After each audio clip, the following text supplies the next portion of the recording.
everyone, per request I have a more in-depth tutorial as to how you do these like creepy dolls. So first you're going to look for one of the ceramic figures that doesn't have like a really glossy sheen, one that has that matte finish, almost like it doesn't have any coating at all. So in other words, nothing that's shiny. You want to look for something duller, and then you'll kind of feel the texture has a little bit of grit almost to it when you feel it, instead of it being completely smooth and really shiny gloss white. So just take some water, rinse everything off, and then that's going to get like your surface dirt. And then take some Dawn and scrub everything off. A toothbrush works best. So then you're going to pick the colors that you want to work with. A lot of these are either Craftsmart or they're going to be the Deco, and those are all at Michael's is where I got them, with different Michael's coupons. And then my little palette is from $1.25 Tree, and all the brushes are different ones that I have purchased. I think they're almost all the can't think of the brand right now, but they're the blue one. They're like Art something that are at Michael's. They're only $9.99 for a bunch of those brushes. Now, if you have the actual textured ceramic that you can just paint onto, all you have to do is just paint directly. There's no primer that I'm using or anything like that. So you just want to look at different brush size you're going to need. Like I'm starting with my black for the wings, and there's a lot to cover. So I'm going to use one of my larger brushes, and I'm pulling away at the brush bristles to remove any loose brushes or loose bristles so that they don't get into the paint. And then all you do is just fill around. There's a lot of texture on these angel wings, so I'm also kind of like daubing down or like pressing down different spots just to get into the texture, similar to what you do if you're doing like a stencil. Now, of course, your painting and how you paint, the colors you paint, is just going to be dependent upon what kind of look or what colors you prefer. There's really nothing to it. I've picked out like blacks and purples and reds because I'm changing this pretty angel into a dark angel. I thought originally about maybe making her like one of the vampire chicks, but her wings are just so pretty, and I just wanted to keep her with an angel, just a dark angel. Now when you're going around, there's a few different ways that you can paint this. You can paint this solid, and then in just a minute I show you some other different techniques you can use too. Like if you find something with big wings like this, you can go solid like I do, or you could even go with like an ombre look. And if you're going to go ombre, as you're going down, you're going to go dark to light so you can not fill in as much, or you could even add grays if you wanted to. And you have to turn every which way when you're painting too, to get all the little crevices, especially on something like this where all the different like wing feathers are in and out. Like they're up, down, left, right, and some are higher than others. That's kind of how you could do ombre. Just keep going dark to light. Or here's a different technique to where you just go over really fast if you have some dimension like these wings do. And if you go really fast, see, it just brings out all the different little like details on the feathers, and it still leaves them more white, but that's an option. But here's mine all painted in black, and I know you're going, oh my gosh, it's a terrible paint job. There's black all over all kinds of stuff. It's in her hair, it's on her dress. It doesn't really matter. So you don't have to be like painting this like expert level and being really careful or trying to tape off or any of that mess, because these are water-based paints, so stick with water-based paints. So I started to go with the bright red, at least that's what I originally pulled, but when I put the bright red next to her wasn't my favorite, so I switched to this burgundy color.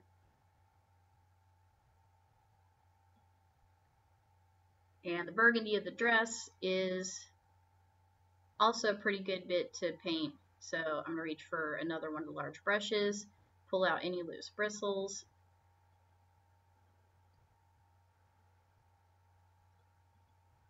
And another tip, I start at the back. And the reason you want to start at the back is if it's not what you thought it was going to look like, as far as it's not getting like a good coverage, or you don't like the color, it's easy to change it up. Whereas if you start on the front and don't like it, then you're like, oh crap, I got to try to change this or hide it or fix it. So start on the back, make sure it's what you want to do, and then you're just going to go all the way around with the paint. So there's my paint. Again, I got all kinds of red on stuff and bleeding into areas and all that. Doesn't matter. I don't have to be perfect.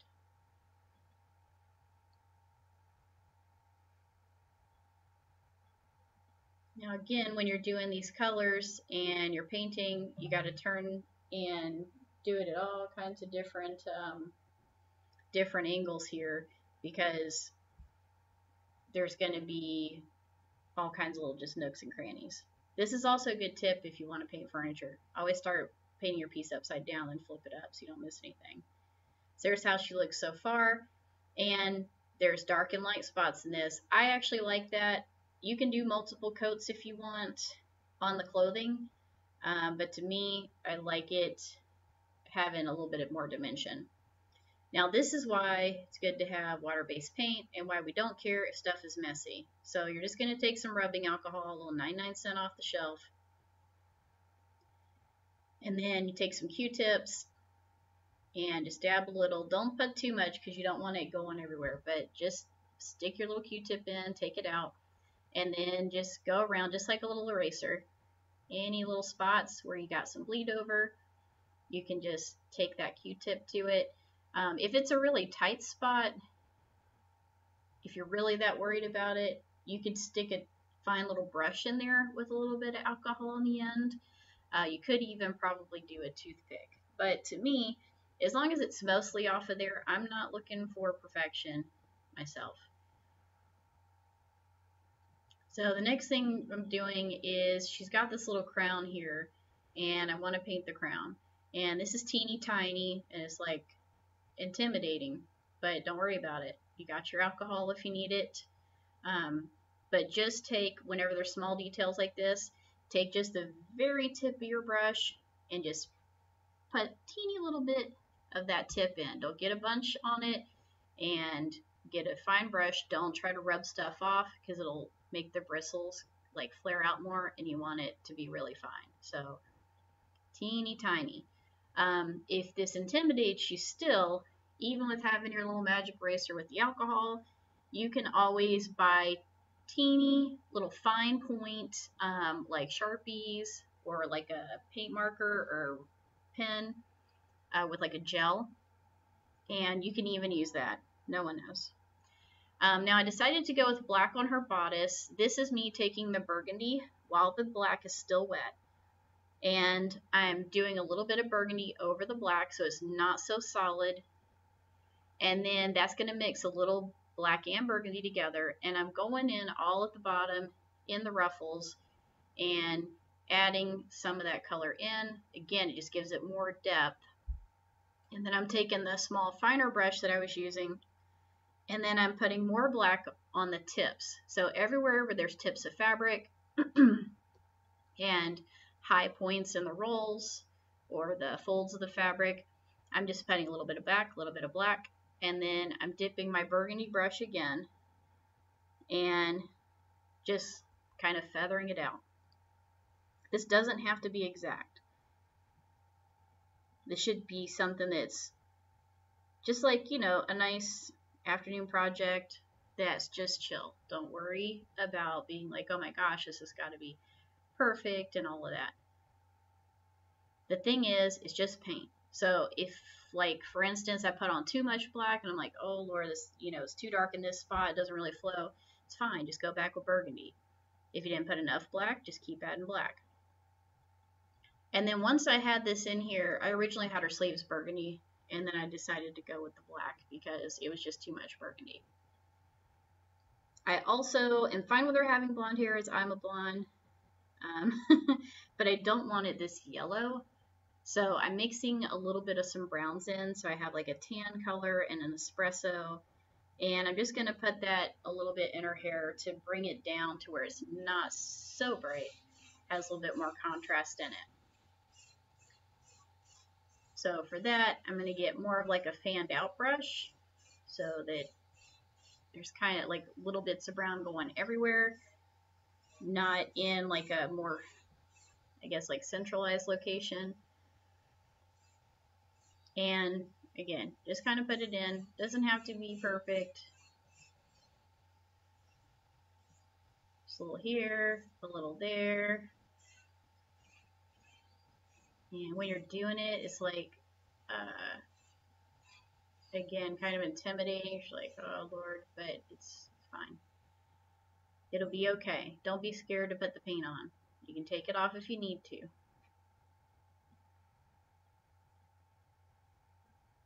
And while the paint's wet, I'm just kind of dabbing and rubbing off some of the paint. That way it's not so concentrated. Again, I don't mind that it's blonde. I just want almost like she's got low lights in.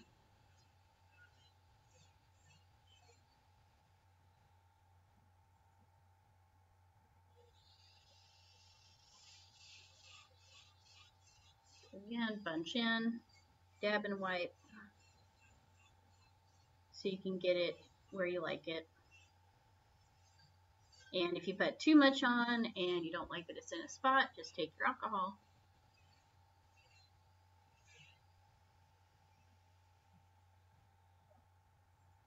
Now we gotta fix the fact that she's on a beach or something. She's like dipping her toe in the water. She's got some seashells, and it's not Dark Angel Day at the beach. So I want to kind of make this look like she's stepping over like a fire or molten kind of thing going on. So I'm going to take my gray, and I started painting the front and then was like, oh, breaking my rules. I gotta go to the back.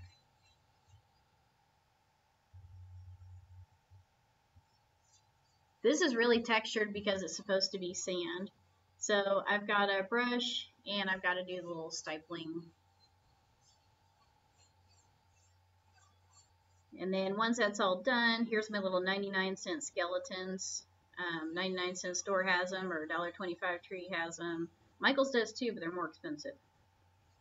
But they're pretty cheap, so you can just break all these apart, and you can just take any old pair of scissors and just cut off the little bones and separate them a little more. The ones like I have also had a seam that goes from the middle of the top of the head to underneath the chin. So it's pretty easy to break them apart too if you just need like the face. You don't need a full skull, which is what I need for her little shell basket. In addition to cutting your little bones off, cut off any of the pieces that attached it, like the little pieces that fit into one another, till you get a nice little pile going.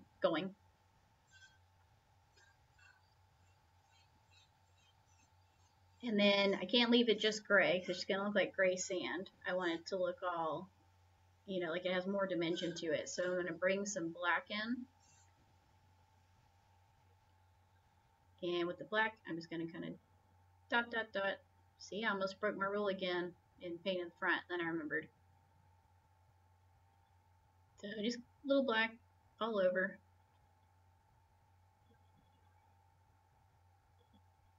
And then I'm going to do the same thing like I did with the hair. So once I have the black around, so it doesn't look like little brush tips, you just take your napkin again, paper towel, and you wipe and dab.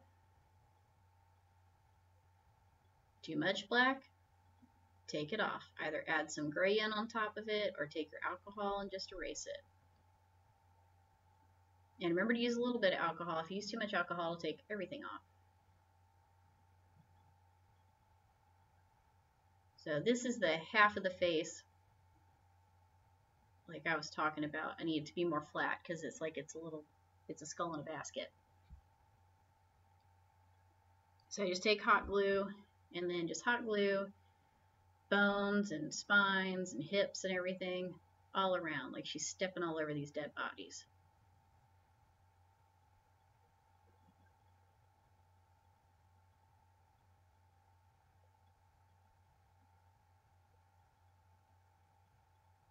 So if you find an angel and she's got a base like this one, you can use this idea.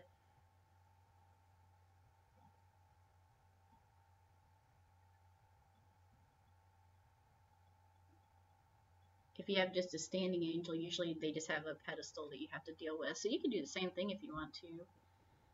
Or add like little embellishments with clay, or just paint the base just a solid color.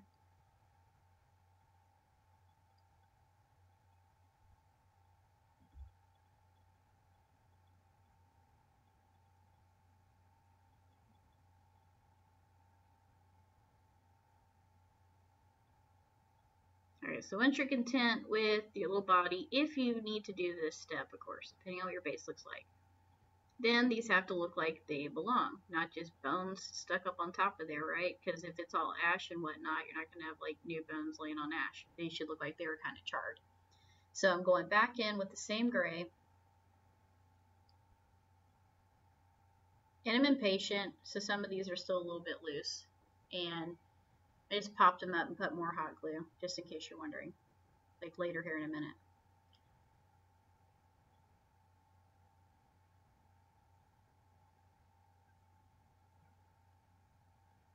And once I have my gray, then I'm going to go back with my black, just like I did on the little platform itself.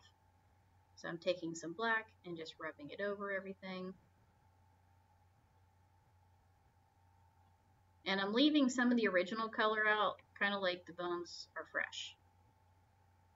Like they aren't all burnt up to bits. So if they're burnt up all to bits, they wouldn't be as defined as what they are either. So I'm leaving some of the natural color come out, but mostly doing gray and black on them.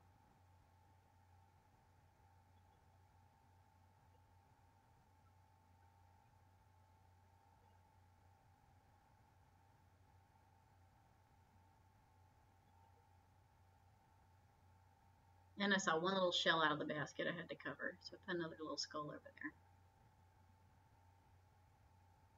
there. That's her base. That's pretty much it. That's the before and after of the front. That's the before and after of the back. So I will see y'all in the next one. It'll be fall and Christmas from here on out. So thanks for tuning in again. Catch y'all probably next week.